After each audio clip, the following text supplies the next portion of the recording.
What would you do if staying silent meant your people would die, but speaking up could cost you your life?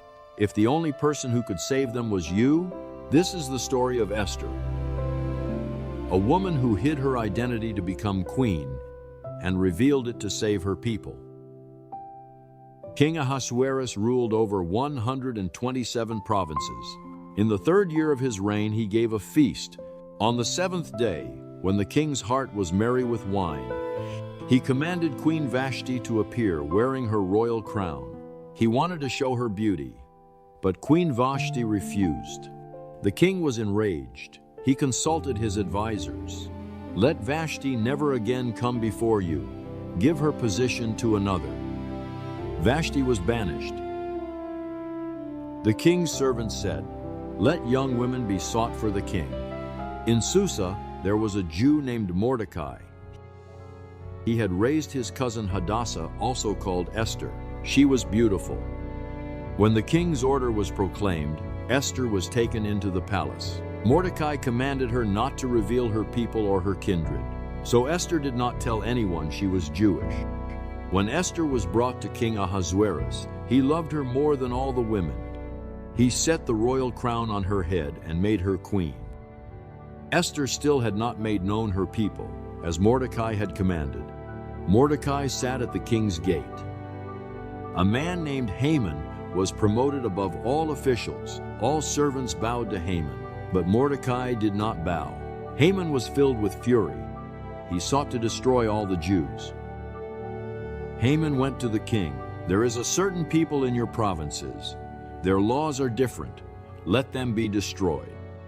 The king gave Haman his signet ring. Letters were sent to destroy all Jews in one day. Susa was thrown into confusion. When Mordecai learned what had been done, he tore his clothes and put on sackcloth. He cried out with a loud and bitter cry. Esther's servants told her. She was deeply distressed. She sent garments to Mordecai, but he would not accept them. She sent a messenger to learn why. Mordecai told him everything. He gave him a copy of the decree. He urged her to go to the king to plead for her people. The messenger returned to Esther. She sent this reply: "If anyone goes to the king without being called, there is but one law, death, except if the king holds out the golden scepter, but I have not been called these 30 days."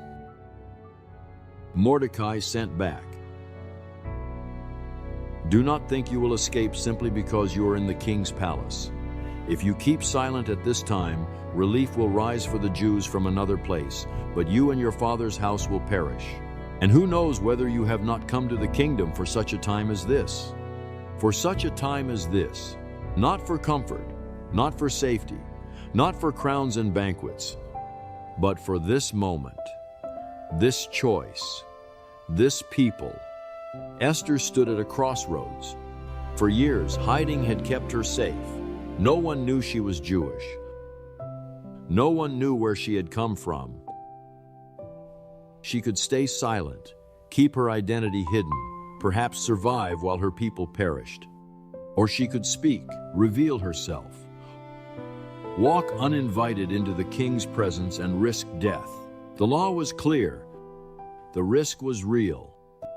The choice was hers alone. Esther sent this message: "Gather all the Jews in Susa. Fast for 3 days. I and my young women will also fast. Then I will go to the king, though it is against the law. And if I perish, I perish." 3 days passed. On the 3rd day, Esther put on her royal robes. She stood in the inner court before the king's quarters. When the king saw Queen Esther, she won favor. He held out the golden scepter. Esther approached and touched it. "What is it, Queen Esther? It shall be given you even to half my kingdom." Esther answered, "Let the king and Haman come today to a feast I have prepared." The king and Haman came to the feast. As they drank wine, the king said, "What is your wish, Queen Esther? It shall be granted you even to half my kingdom." Esther did not answer. "Not yet. Let the king and Haman come tomorrow to the feast I will prepare. Then I will answer." Why did she wait? The text does not say. Perhaps she was testing the king's patience. Perhaps she was building tension. Perhaps she needed one more night to gather courage. Haman went out joyful. But when he saw Mordecai at the gate, neither rising nor trembling, he was filled with wrath. Haman's wife and friends said, "Let a gallows be made. Have Mordecai hanged on it." The gallows was made, 75 feet high. Haman believed the outcome was already decided. That night, the king could not sleep. He commanded the book of memorable deeds be read. It was found how Mordecai had exposed 2 eunuchs who sought to kill the king. What honor has been given to Mordecai for this? Nothing has been done. Just then, Haman came in to speak about hanging Mordecai.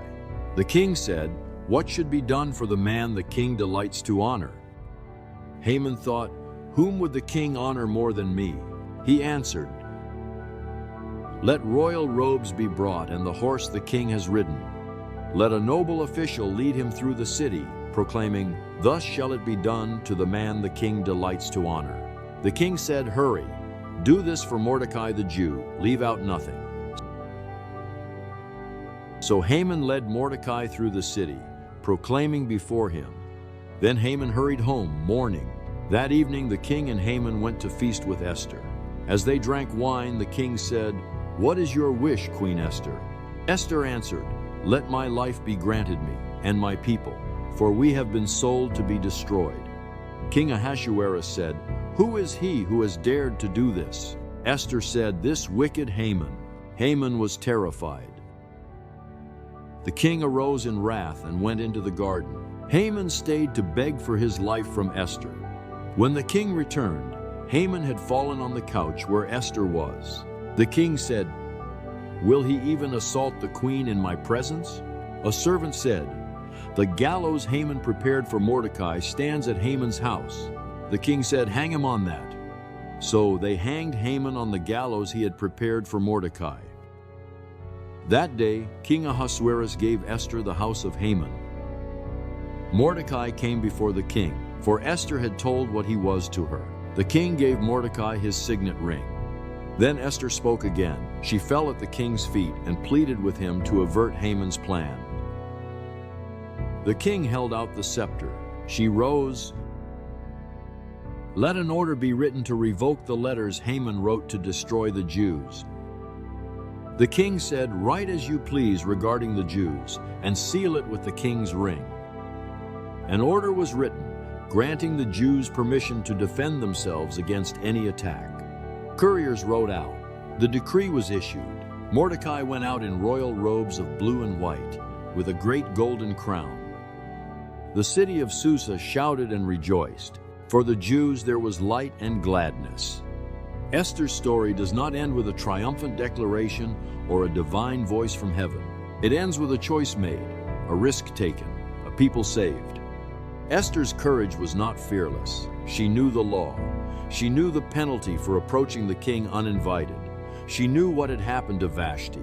"If I perish, I perish." That is not confidence. That is resolve. That is the sound of someone who has counted the cost and chosen to act anyway. She did not know the outcome. She did not have a guarantee. She only knew what silence would cost. Sometimes courage is not the absence of fear. It is not knowing you will win. It is choosing to act when everything is at stake. Esther had been brought to the kingdom, raised in the palace, given a crown, but it was her choice to speak. For such a time as this,